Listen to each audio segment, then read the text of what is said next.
Well, good morning, everyone. I'm Casey Wheelis here at WVLT. We just wanted to update you on the very latest in the Summer Wells search. She's been missing for more than a week now. Officials say no sign of the little 5-year-old girl who went missing from Hawkins County. I'm going to show you her picture. This is Summer Wells. She left her home, officials believe, in Hawkins County last Tuesday night.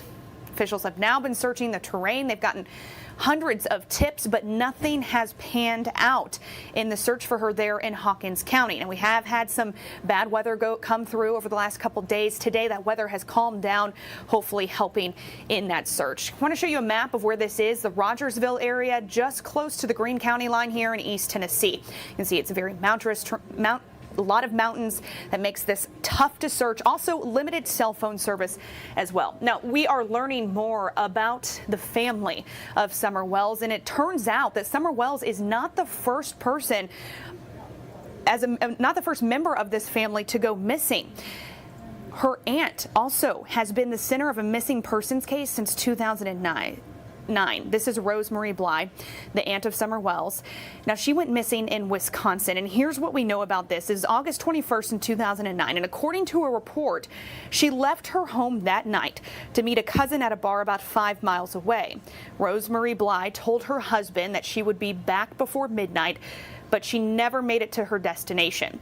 Officials later found Bly's vehicle 5 days later in a parking lot used by truckers to park their tractor trailers, and that's according to the FBI. And the parking lot is about 30 minutes away from where she lived. So this missing persons case, this is Summer Wells's mother's sister, so Summer's aunt there, also a missing persons case. And I want to show you what the TBI has been up to. They actually are intensifying the search. This is video right here of what they're calling a grid search. So it's about 5 acres that they have covered. This is a field just outside of her home. And I'm sorry it's a little bit grainy here. Like I mentioned, the cell phone service is really difficult out there. So when they do post these things, it doesn't always come in the best quality. But you can kind of get a look just how high that grass is. And this is very close to Summer's house. We're talking about the Beach Creek community there in East Tennessee, in the Rogersville area. So this is what crews are having to deal with, and they say that they're not giving up. Giving up is not an option, but people in the community, they're starting to get very tired and they're worried because we are now going on more than a week as they are searching for this little girl. Now, Summer does live with her mom and dad and 3 other siblings there in that home in the Beach Creek, Ben Hill Road area. So as crews continue to search, they're doing what they can. They say that after today, the search, or after yesterday, they're going to continue today on using specific areas with specialized teams. So really, as I mentioned, giving up is not an option here. They are going to continue to search, and in fact, they are even ramping up efforts. I want to show you the most recent photo we have of Summer. Some of these photos show her with longer hair. Her mother says that she actually has shorter hair there. So we are just trying to give you the most updated information that we have. So for those of you just joining us, kind of wanted to go back to Summer's aunt. This is Rosemary Bly. She is also missing, and she has been missing since 2009. So, as we go to find out more about this family, Summer's not the first person in this family to go missing.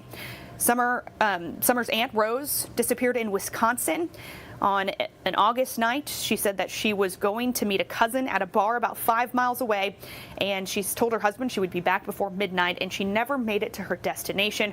Her car was found 5 days later in a parking lot.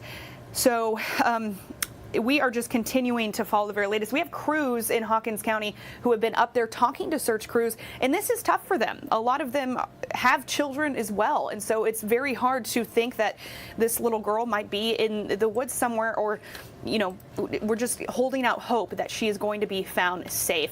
I want to show you some of this video. As I mentioned, it's a little grainy just because the cell phone service is hard out there.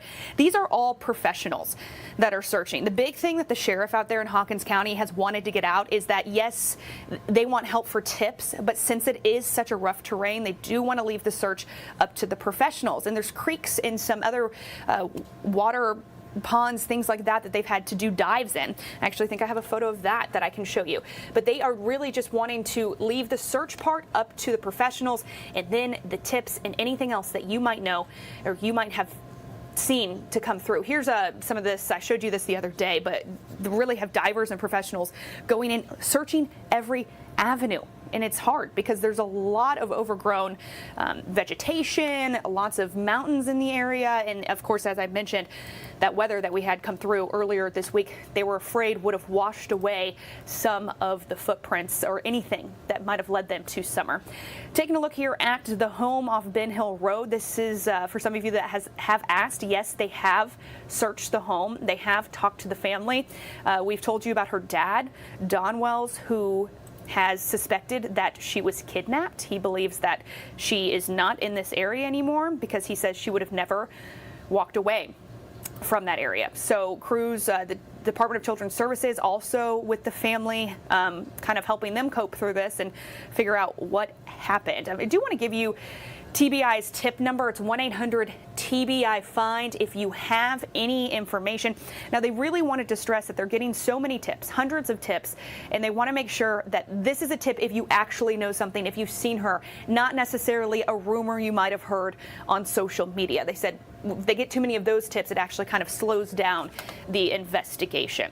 So we are going to continue to follow this. We have reports on our newscast as well. You can download our WVLT News app, WVLT.tv, to read more about this story about Rose Marie Bly, Summerwell's aunt, who disappeared back in 2009. For now, I'm Casey Wheelis from the WVLT Now Desk.